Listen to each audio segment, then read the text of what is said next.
سلام او ښه راغلاست دوستانو. د عمران خان په باره کې یو تازه ترین خبر راغی چې د عمران خان په سر باندې کومه د تاحیات نااهلۍ توره تاوېدله.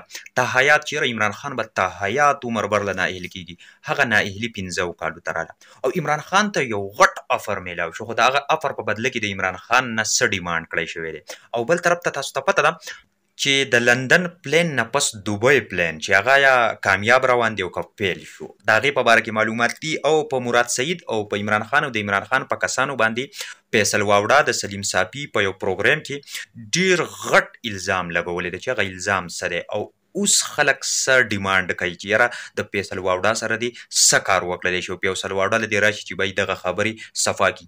ټول بس په هم مونږ په دې خبرو باندې کوو، خو د دې نه مخکې ډېر ملګري وایي چې ستاسو د ویډیو نوټیفیکیشن نه راځي، نو هغو ته لږ یو طریقه ښیم. لاړ به شئ شاهد ډیلي ته، دې طریقې سره به تاسو چې کوم دی نو دا فیورټ سلیکټ کړئ. ټیک شوله، ډیفالټ یې لیکلی، فیورټ یې لیکلی، نو فیورټ ته به راشئ. زمونږ چې څه قسم ویډیو راځي د ټولو نه اوله به تاسو ته در رسي. نو لهذا هر سړی کوم چې مونږ مستقل ګوري نو هغه دا کار وکړي او د دې سره سره زمونږ د مهنت سیله د لایک او د شیر په پام کې راکړئ. اوس د ټولو نه اول راځو، تاسو ته پته ده چې په 9 اپریل 2022 کې چې کله تاسو ته پته ده د شپې چې کوم دی نو دغه واقعه راغله او دغه واقعې نه پس تاسو ته پته ده عمران خان چې کوم دی نو لاړو، نو په را روانه شپه باندې عمران خان ته چې کوم دی نو د هغه ته یو پیغام وصول شو. او پیغام ورته دا وصول شو چې خان صاحب مونږ ګورې ته داسې ټمپرري نه یو وخت کې خان صاحب ګورې مونږ ته چې کوم دی نو ګورې مکمل طور پر ختم کړي، مونږ مکمل طور پر د سیاست نه وټ کړي چې یو ځل ووتې نو بیا به وتې، دوباره ستا راتله چې کوم دی نو ناممکن دی. نو لهذا خان صاحب ته دغه خوبونه مه وینه چې بایي زه به دوباره د سیسټم ته راشم، یعنی بالکل د سیاست نه ته مونږ ختم کړئ، ځکه چې یو ځل مونږ سړی وباسو نو هغه بیا مونږ مستقل وخت کوي. خو دغه نااهلي چې کوم دی نو تاسو ته پته ده چې بایي دا تاحیات ده. بل طرف ته د عمران خان چې کوم کیسونه دي د هغې په باره کې درته دمکیانې ورکړی کېږي چې ته به ډسکوالیفای شي. ستاسو د مخکې دي توشاخانه کیسونه، نور کیسونه چې په هغې کې بالکل عمران خان د سره څه چانسز نشته چې هغه ډسکوالیفای شي. نو ته څنګه هغه ته چې کوم دی نو تریټ او هغه د دمکیانې ورکوي چې ته به تاحیات نااهل شي. لهذا د دغې خبرې هم څه جواز نه جوړېږي. او عمران خان اوس دغه نااهلي چې کوم دی نو دا 15 کالو ته راغله، څنګه راغله؟ تاسو ته پته ده په اسمبلی کې یو بیل پاس کړی شو چې د عمران خان تاحیات نااهلي 15 کالو ته راوستله. ټیک شوله چې یاره تاحیات دې نه نااهل کېږي 15 کاله، ځکه چې دوی ته پته ده چې یاره عمران خان مونږ تاحیات نااهل کولی نه شو.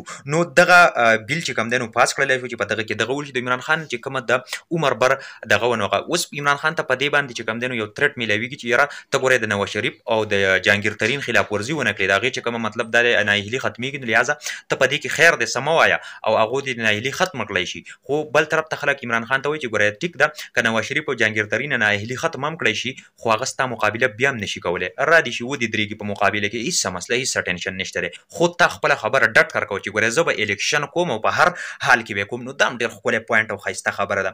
اوس دا د عمران خان د نااهلۍ په باره کې خبر دی چې دغه اپر درته میلاو شوی دی چې یاره ټیک ده مونږ به ستا نااهلي چې کوم دی نو تاحیات نه کوو، داسې به یې کوو چې 15 کالو ته به یې کوو. ټیک شوله، خو ته به ګورې داسې دی چې د نواز شریف او د دې قسم خلکو خلاف به ګورې اکشن نه اخلي او دا به نه کوي. اوس دا په عمران خان باندې ډیپینډ کوي چې آیا عمران خان دا اپر قبلوي او که نه قبلوي، آیا عمران خان په خپله خبره باندې ډټ کر ودرېږي او که نه. نو دا به مخکې مونږ ته پته لګي. دوبۍ پلین تاسو ته پته ده چې انتهایي ناکامه روان دی. د دوبۍ پلین هېڅ قسمه څه ریزلټ نه راوځي، ځکه چې د هغې پته هم د دې نه لګي چې رانا ثناالله ویلي دي یاره چې 1000 کسان د دوی نه وویشتې شي او هغو باندې چې کوم دی یا پانسي کړلی شي، نو بالکل دا هر څه به ټیک ټاک شي. یعنې پته لګي چې باید دوی غوسه دي او دومره هغه غوسه د دې حد ته رسېدل د دومره ورته قار دي چې یاره دې کسانو مونږ دومره زیات پساو کړي یو. نو لهذا د دو دغه پلینونه د لندن چې کوم پلین خو تاسو ته پته وه د هغې نه پس په دوبۍ کې د دوی منصوبې ملاقاتونه روان چې به عمران خان به څنګه راچو، نو هغه څیزونه د دوی ټوټلي ناکام روان دي. او په لاست کې د ټولو نه اهم خبر دا دی چې د فیصل واوډا د سلیم صافي په یو پروګرام کې دا ویلي دي، یعنې داسې تاثر یې ورکړی دی چې یاره ما ته بالکل پته ده چې ارشد شریف چا قتل کړی، د هغه کسان څوک دي، یعنې عمران خان او د عمران خان فرینډز او داسې قسم دغه یې ورکړی دی.